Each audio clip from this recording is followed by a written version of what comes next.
Faith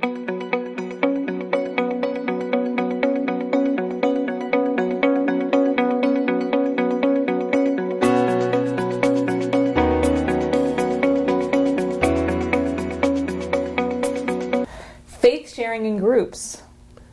Why is that important?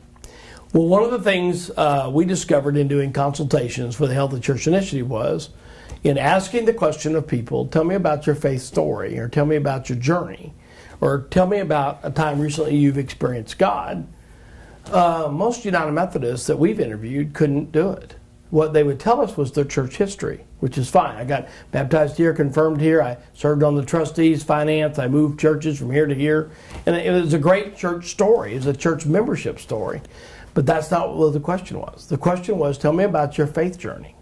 Tell me about a time recently you've experienced God. And even if they could conjure up a story, it was some years old. Or it was about their grandchildren. They couldn't tell me about a time recently they had experienced God. So Doug Anderson in the books, real great contribution here was, well, what's the new modern update of John Wesley's question, how is it with your soul? Which is easy to answer, by the way, yes or no. For feelings I'm not going to tell you about. His one was, well, tell me about a time recently you've experienced God.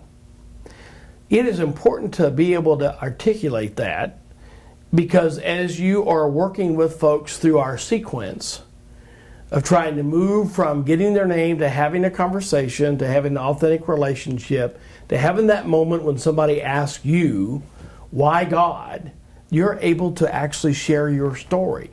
They don't give a flip about your church history. They want to know if God is real and does God matter in my life, and does God matter in your life. And you got to be able to share that. So the second chapter teaches folks over a course of time in the safety of people they already know, say your Sunday school class, your small group, your choir, your trustees, whatever committee, whatever team you're on, that before we go home from our team meeting for one full year, we're asking the question of everybody, tell me about a time recently you've experienced God. So we can start practicing our story. It's not that United Methodists don't see God or don't have a story. We just haven't talked about it. We got to rediscover our eyes that what God is doing in people's lives. But we can't hardly tell our story anymore.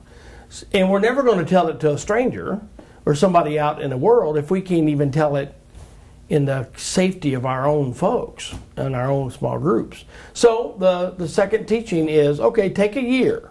I'm telling you, so if the first year was, we're going to look at how we do service events and see if we can't start to learn the people, who the people are, get their name, have conversations. The second year starts into, could we start asking this question with every time every group committee meets at the church? Tell me about a time recently you've experienced God in your group. Now, I will just tell you, the first time you do this at your church, it's going to be very revealing and very uncomfortable. Because if you said at the trustee meeting and say, before we go home tonight, we're going to all answer the question, tell me about a time recently you've experienced God, you're going to get some very blank looks and stares back. In fact, you'll get pushback. You'll get people who go, that's not trustee stuff. And we're out of time. It's time to go home. I mean, I got more pushback in my church about this single question than anything I did. I mean, I moved to church, spent $8 million, and this got more pushback than almost anything I did, was asking every team, every committee, every choir, every band, every meeting we had before you go home, answer this question. Everybody goes around in a circle and answers this question. Now, we gave passes to people for a while, and for the first 4 or 5 months, folks would talk about their grandchildren, and then we'd say, no, tell me about your personal experience with God.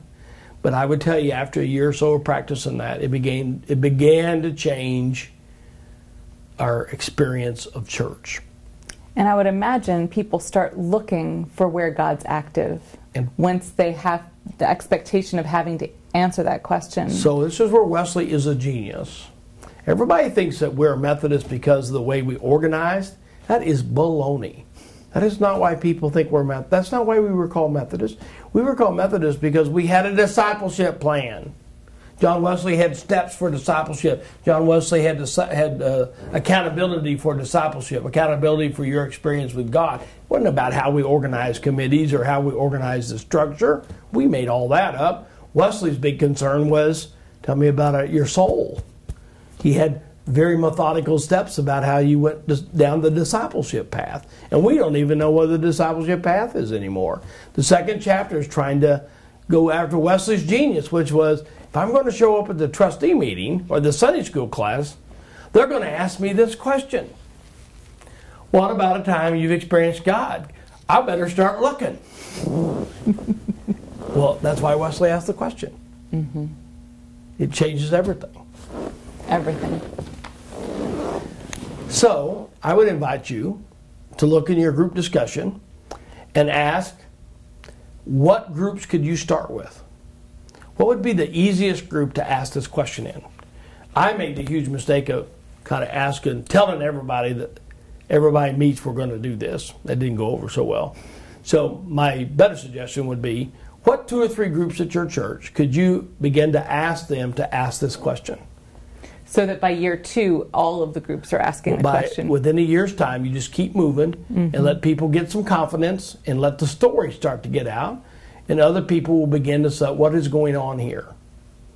And so I would say, what 1 or 2 or 3 groups could you start asking this question at? And then I'd say to the pastor and to everybody in the class, tell me about a time you experienced God recently.